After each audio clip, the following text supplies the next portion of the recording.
What's going on, guys? It is Arkham, and we're here to talk about the New York Comic Con Epic Universe panel. There is so much to discuss about the panel. A lot of things sort of happened that they are talking about, and I want to express that in the video today just to share what they had and different things of that nature. You're going to see a good amount of pictures that they had on the screen that I took during the panel, and we're going to talk about what they went into detail of, some new information about Epic Universe, so on and so forth. Leave a like, comment, subscribe, always take your write-ups. Let's get into it. So basically, the panel took about 45 minutes. The time slot was like 6:30 to around 7:30, so it was definitely a later panel. And they put the panel into a smaller room than I thought that they usually would.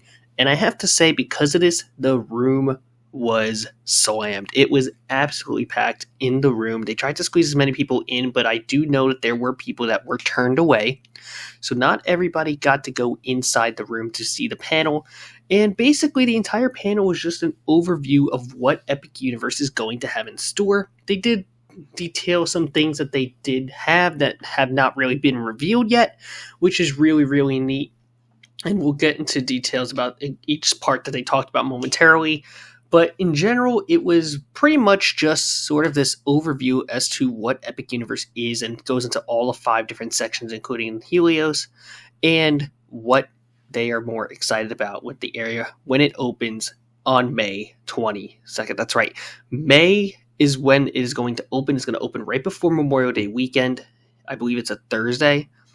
And it's a very unique time. I would have wished that they would have saved the announcement of the opening date until the panel, but otherwise I feel like the panel does a good job of explaining what the actual park is going to entail from the builder's perspective.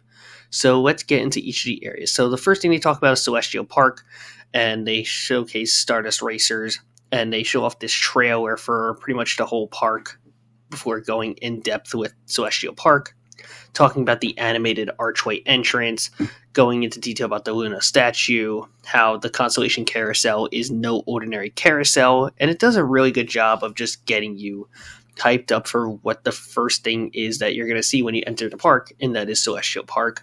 It looks gorgeous.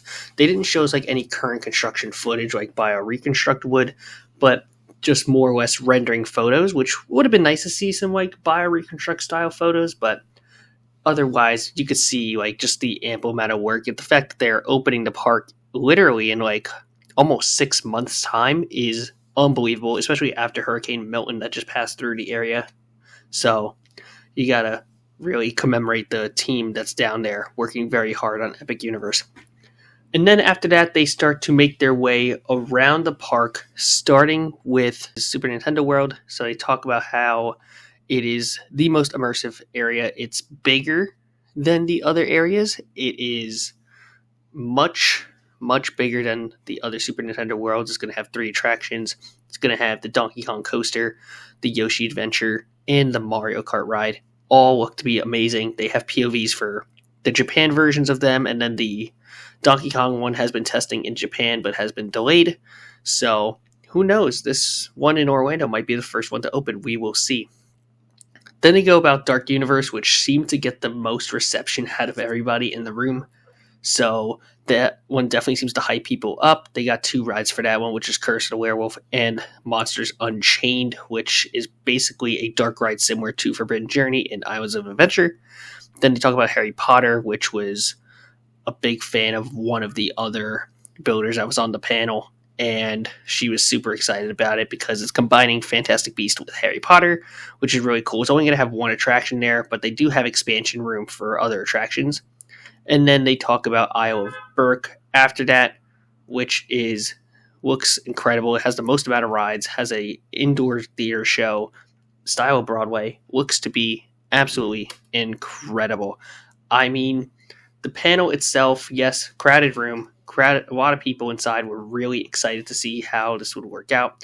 One of the other things to mention is that they didn't announce any new attractions. They didn't announce any new rides for like future expansion. They aren't really worried about a future expansion right now. They seem to just be focusing on getting the park open, which, if you ask me, I think is the decision to make here.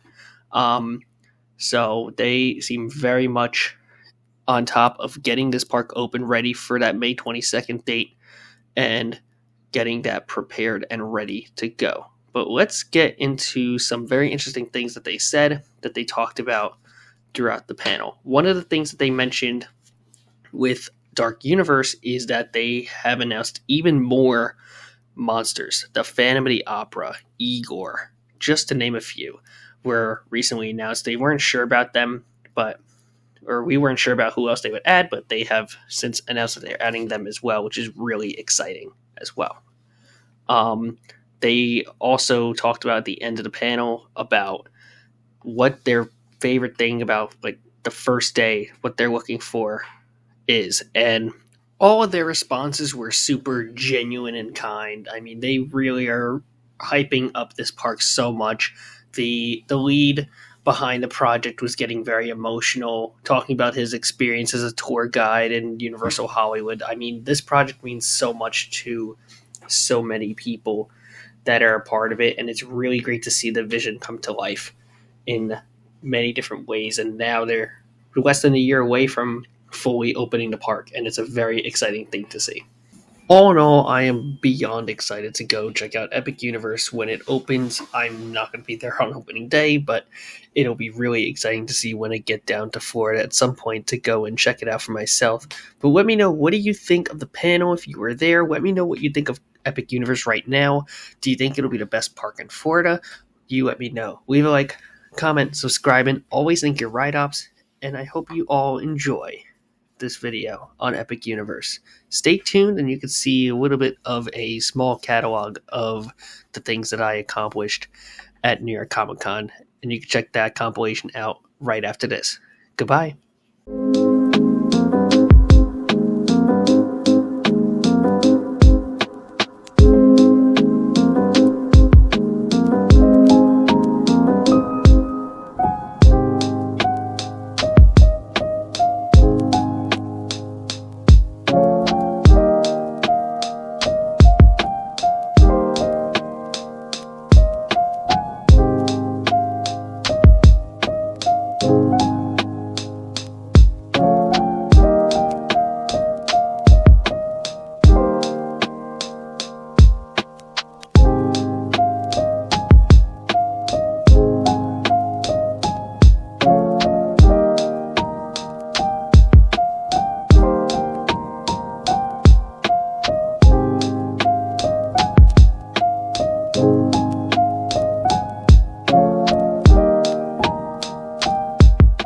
Here we go.